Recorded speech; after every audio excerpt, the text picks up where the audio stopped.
Hello everyone, welcome back to another video. Today we'll be doing part 2 of what if Piccolo got his potential unlocked earlier. If you not have watched part 2, I recommend you should. It's pretty good, it's pretty dope, and well, it's pretty fun to watch. But it depends on you if you feel like it's fun or not. Anyway, before we start, make sure you like, comment, subscribe. It's free. You can always change your mind. And I hope you enjoyed this video. So, in the last part, I hope you remember, rewatch it. I'll put the link in the description properly. So, let's begin. We could immediately start where the sea fighters arrive to the island. The androids will appear, like in canon. This time, however, Piccolo is much stronger than the androids, including the sea fighters. He's actually the strongest right now.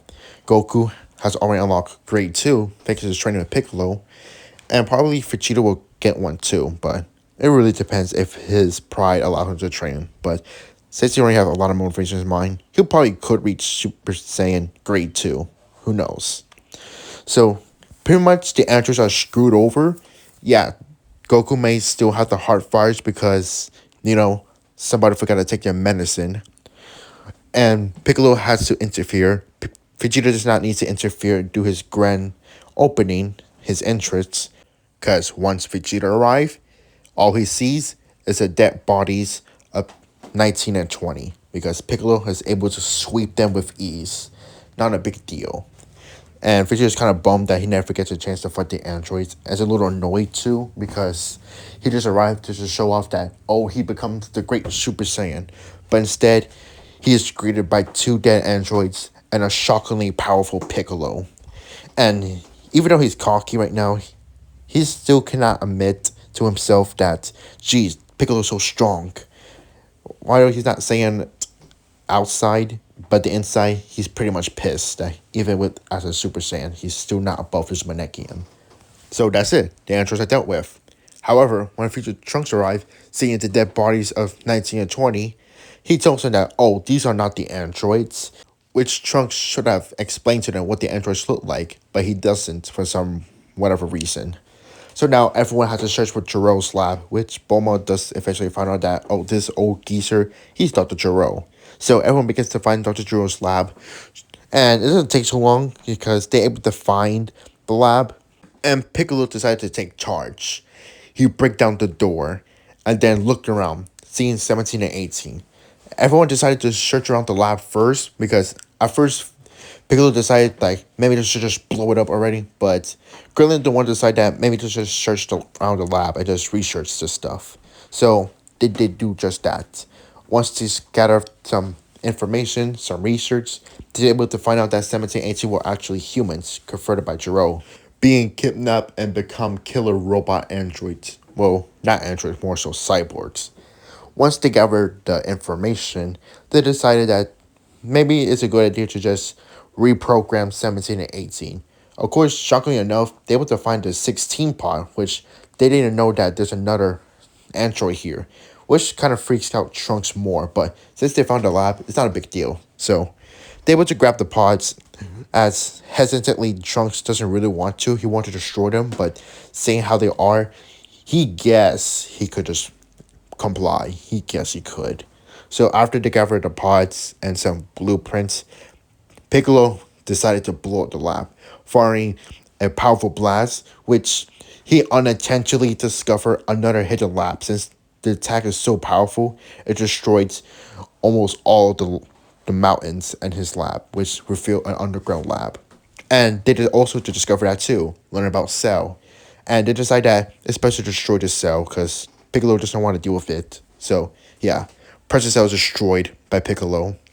And it's a good thing too, because that means Trunks could be aware of Cell's presence and his timeline. So with that, no more androids, right? Well, not really. There's also Future Cell lurking around, and obviously when he sees the explosion from the lab from afar, and also sensing Piccolo's power this entire time, he's actually freaking out right now because not only that the androids are killed, which he saw the giant huge explosion. Since Piccolo's power is so large, he could see the explosion and even felt it. Sure, you could say that he doesn't know the androids are killed, but for some reason, he has that odd feeling that something's happening, and he doesn't want to find out. Because by sending Piccolo's power, he knows that there's no way he stood a chance against Piccolo. He can't do anything to him, so he actually have a different approach here. So he actually gonna sneak around and suppress his power, making sure that he doesn't be detected at all. Because right now, at his current power, there's no way he'll even defeat Piccolo, and he knows that Piccolo is heavily suppressed. So right now he's sneaking around to city after city, trying to assure as many people as he can, while also being sneaky but quick as possible, making sure he's doing things just right not to be spotted. But unfortunately for him, he's not gonna be staying hidden for long because Kami decided to call Piccolo, telling about this strange creature that's going around to city after city in a fast rate.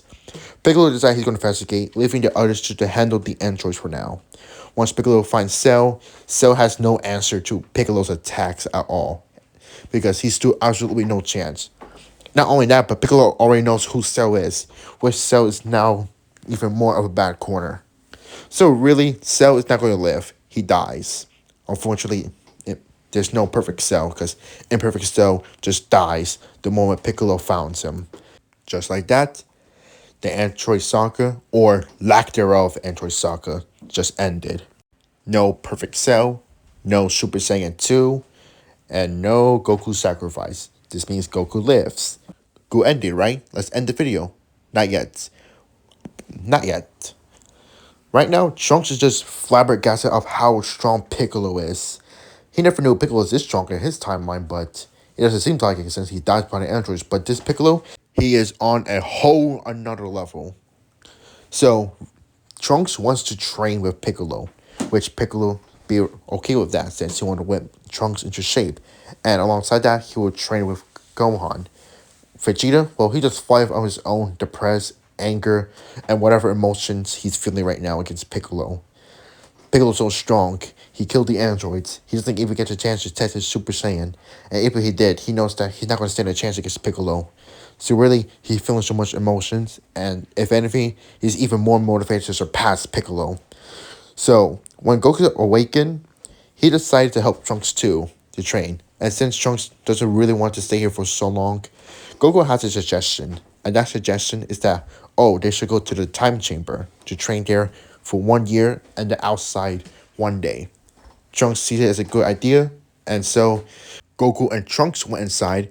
However, Piccolo decided to go in with them because they don't need food since Piccolo only needs water, and Piccolo wanted to help out Trunks too. So right now, they will stay there for at least 1 year because Trunks want to make sure that 1 year is worth it and 1 day in the outside, so he'll be so strong to make sure that the androids are truly dead. Which means that Trunks is able to discover Super Saiyan grade 5, no, grade 4, Master Super Saiyan, since Goku's there, he is going to find out the different grades of Super Saiyan to 1 to 4, which means Trunks gets Master Super Saiyan along with Goku. And this also means that they will fight Piccolo, this time able to give him somewhat a challenge. However, once Piccolo goes to his ultimate form, it's not even close. But at least they know that they could catch up to Piccolo. There is still hope. But Trunks decides to leave the chamber since 1 year has passed in the inside of the chamber.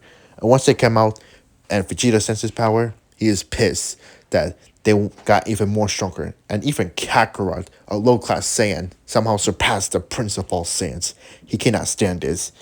He forced Trunks to come with him to the time chamber for another year. That means Trunks is even more stronger than ever, and Vegeta gets Super Saiyan grade 4. And some reason, Trunks is more confident than ever. And now he thanks everyone and decides to leave back to the future. And he's able to easily destroy the androids without Super Saiyan. But he still goes Super Saiyan for extra insurance. And he also kills Cell there, since everything's well. And yeah, this Trunks is now much stronger than his canon self. Goku and Vegeta, with both of their Master Super Saiyan, decide to train with one another, having their rematch. As for Piccolo, he will train Gohan, and he will also help him to reach the Super Saiyan grades.